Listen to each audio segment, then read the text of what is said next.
Hey, sorry, kind of a weird video because I know normally I have a topic in mind and some research to back it up, but instead this one's more. I kind of got in a conversation. I thought it was a conversation on Twitter about tight ends. And I don't know, we like to forget things, and I just recently made a video about tight end prospects for 2021 that I think are a little underrated. And I felt like some logic being used. I'm not naming and shaming.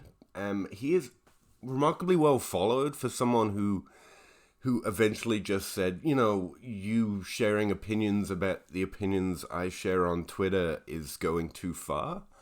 Like, I'm just here for fun too, bro. And I get that I come off overly aggressive when I argue on Twitter. I get it, but that's kind of the fun that I have on Twitter.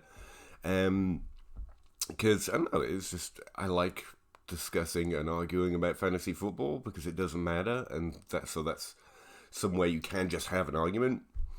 But it just felt like weird logic to me. And basically, I think I know what he's trying to say. He's trying to say Hooper was a worse prospect, and Austin Hooper. And the 2 seasons he had, he finished top 6 PPR scoring twice in a row in Atlanta, were less impressive than, say, Travis Kelce and Darren Waller. Like, he had like a 19% target share both of those years, if I remember right, which is also what he had last year, because targets tend to flow to the same players over and over again, weirdly. And that's actually the best measure of talent that we have, who accrues volume. But it was less impressive than Kelce or Gronkowski or Graham. But the lessons I've taken from Jimmy Graham, for example, and Gronkowski last year, is that players who accrue targets continue to accrue targets above average. And Austin Hooper's kind of done that in Cleveland. It's not like I'm a big Austin Hooper fan. I just think older players who leave their teams, like Jimmy Graham did, continue to get underrated. And yet Jimmy Graham's had 3 top 12 seasons since leaving New Orleans. They've been less impressive because that tends not to be what we're searching for. Top 12 isn't that mind-blowing at tight end. Gesicki has done it twice as well by year 3, which actually means I should be higher than I am. But anyway, I get that point. But trying to say that Jonnu Smith is a good prospect because he doesn't share a lot in common with a player who had better production is kind of like back-asswards logic, if you know what I mean. Because that kind of tries to... we are bad at predicting who's going to be good. And the fact that there is variance, and the fact that Jonnu Smith was a better prospect than Austin Hooper, but Austin Hooper's the one who got there, kind of ignores the fact that some of the things that we like about tight ends, and I like Jonnu Smith as a prospect. He was like a 92nd percentile tight end prospect as a rookie. Like, I was really in. But by this point, I have to admit that I have missed, if you know what I mean. And trying to say because he doesn't compare to a player who we didn't miss on makes him a better prospect is just kind of a little back-asswards. And not for nothing, Jonnu Smith is going to a potentially better situation, which is, I have some hope for him in New England. But like, he's also going there with a prospect who is an even better tight end prospect as a rookie and has done even more in the NFL.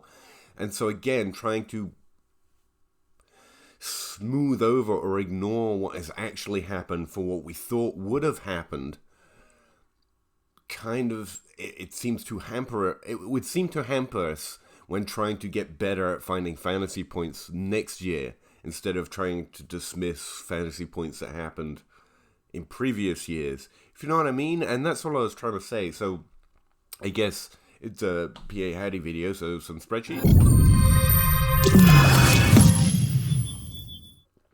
Yeah, not calling someone out. I just like arguing about fantasy football on Twitter, and I thought he would too, because he's pretty well followed, but eventually he didn't like it. So I'm just trying to summarize what I'm saying here. It's, again, Hunter Henry was actually a better prospect pre and post draft than Jonnu Smith, and the fact Austin Hooper was a worse prospect in his respective draft class, again, is important to me, and I don't want to forget it. I don't want to dismiss what he did, because that means that that shows us the variance, our inability to predict, and also keeps us looking for what might actually make us more accurate in finding Austin Hooper over Jonnu Smith, even though Jonnu Smith was, again, a better prospect overall based on what we looked at. And one of the things, for example, is that Austin Hooper had a better last year than Jonnu Smith. Hunter Henry had an even better year, which again probably means he's the most interesting person in this conversation at this point. But like, there's other information in their prospect profiles which can show us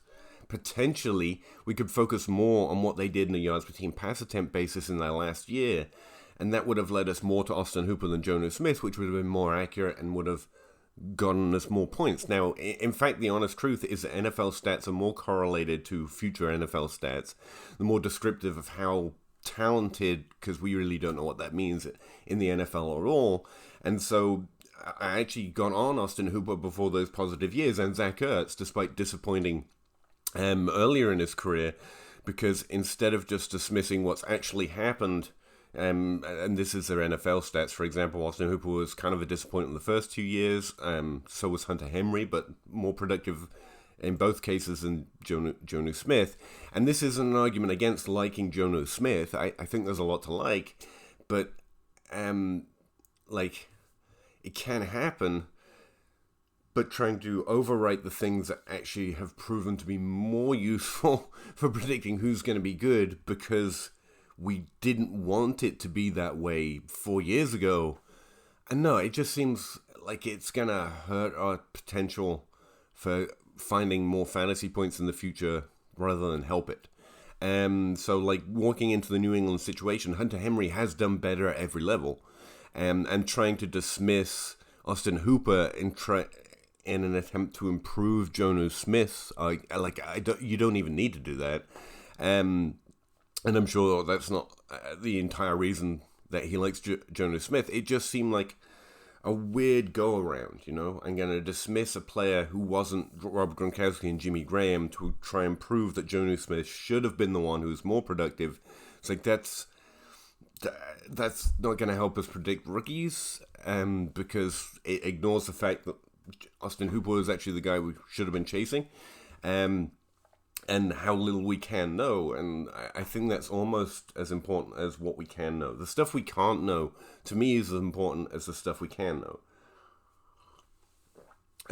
So yeah, that's all I was trying to say. And I thought maybe I should do a quick video on it, because again, he seemed...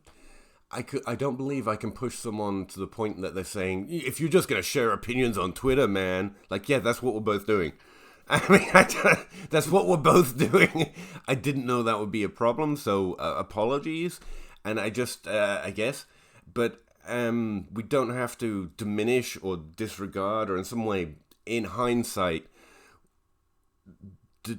denigrate a player who did fairly well. In that the research I did for that tight end video, I happen to know that players that have 2 top 12 seasons by their third year, which Austin Hooper did it by his fourth year, but still, since 2009, tight ends who have had 2 top 12 seasons tend to stop having top 12 seasons. In other words, there are like 17 players that have broken out for 2 top 12 seasons since 2009. And 64% of them never had a third top 12 season. That's not common to wide receiver and tight end. Wide receiver and running back, around 20 or 30%, depending on which position you're looking at, fail to have a third. So tight end's a little weird. It's a little more prone to variance, and it's a little more situational prone, which is actually positive for Jonnu Smith, but it doesn't mean we should dismiss Austin Hooper could continue to put up useful weeks, even in a worse situation in Cleveland, because as Jimmy Graham and Rob Gronkowski show us, even at older ages and different situations, players who, expectedly or not, accrued larger amounts of workload around themselves in teams before, are probably going to keep doing that, even if it's not to the tune of a top 6 season like it has been for Austin Hooper twice. Probably not going to get there again. Again, 64% of players that do it don't again. And Jimmy Graham and Rob Gronkowski are a different kind of fish, but it does mean that Austin Hooper is probably above average when you restrict to like a really rare hit group. which means there's no reason to diminish him for not being Rob Gronkowski and Jimmy Graham. Like, he's one of the good players we were searching for, and he didn't look like he was going to be one of the good players. Like, there's something I don't want to forget there. That's what seemed a little backwards to me in the take. And that's irregardless. Like, liking Jono Smith doesn't require not liking Austin Hooper. It just seemed like I didn't understand why you would go that route on it, like trying to say what happened shouldn't have been what happened. I've joked, like, not my fault, reality disagree, bruh, but like, not for an actual realistic, like, no, that just wasn't meant to happen. N'Keal Harry is actually better than, Kevin Ridley. What? It's just not. It's just not. So, yeah, that's all I was saying. Austin Hooper did well, and there's value in remembering that he didn't look like a great prospect. And so we have to keep searching, because apparently, and we should definitely know, we're not great at searching for rookies, and NFL stats are actually more useful, which helps us find more fantasy points in the future, which is kind of the goal, rather than rewriting what actually happened to conform to takes we used to have. Because, I was lower on Austin Hooper as a prospect, but became higher on them in the NFL after he continued to beat that prospect profile. Whereas Jono Smith, I've gone the reverse way. But, there's potential in 2021. So, thought I'd throw that out there. Like, didn't mean it to be hateful. I didn't know sharing my opinion on your opinion on Twitter was, something. It was something. And there's no reason to dismiss, no reason you have to not like Austin Hooper to like Jono Smith. So,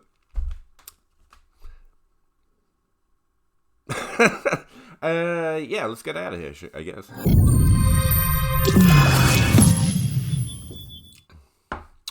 Thanks for checking out if you did. And, if you didn't, I guess, I don't know how I would talk to you at this point. But, hey, one of the first times we've had a video under 20 minutes. Pretty proud of that one, I guess.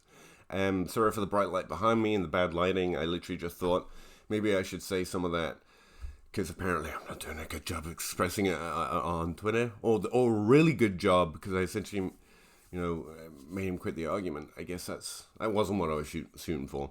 But yeah, since I was literally just researching and made a video on tight end prospects for 2021, it felt relevant.